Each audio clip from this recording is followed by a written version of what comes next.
Alors bonjour, mon nom est Marcel Groslot, je suis le président de l'Union des producteurs agricoles du Québec et vice-président de la Fédération canadienne de l'agriculture.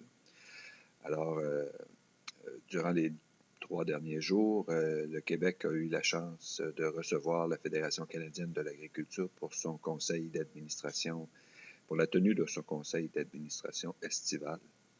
On a eu l'opportunité pendant ces 2 journées-là de discuter des principaux dossiers qui concernent nos membres et l'organisation.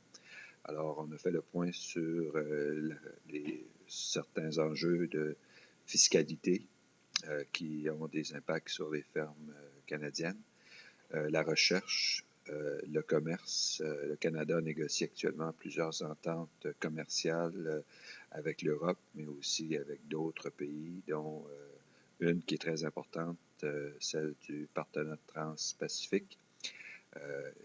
Et on a fait donc le point avec nos membres sur ces négociations-là. On a eu également l'opportunité de recevoir Frédéric Sépée, qui est le négociateur en chef pour le Canada pour les questions qui concernent l'agriculture. Alors, il nous a fait un rapport sur chacune de ces négociations-là.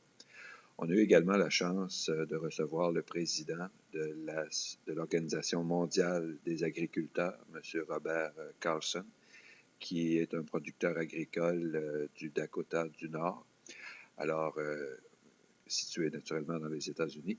Alors, également, on a eu donc de sa part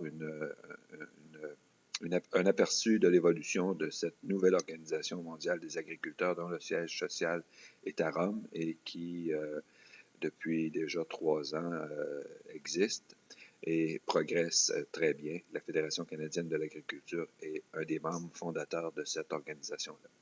Alors, naturellement, comme on était à Montréal, on a aussi pris le temps de visiter un peu la ville. Donc, hier soir, les personnes présentes à cette rencontre annuelle de la Fédération canadienne de l'agriculture ont fait un tour de ville de Montréal et ont pu déguster quelques-uns des produits québécois qui sont en vedette chez nous, notamment nos fromages et également terminer cette visite-là dans le vieux Montréal, à proximité du pont Jacques-Cartier, où se tenait hier l'International des feux d'artifice, et c'était l'Italie qui était en vedette hier soir. Donc, les gens ont pu profiter de cette visite à Montréal pour prendre un peu de bon temps.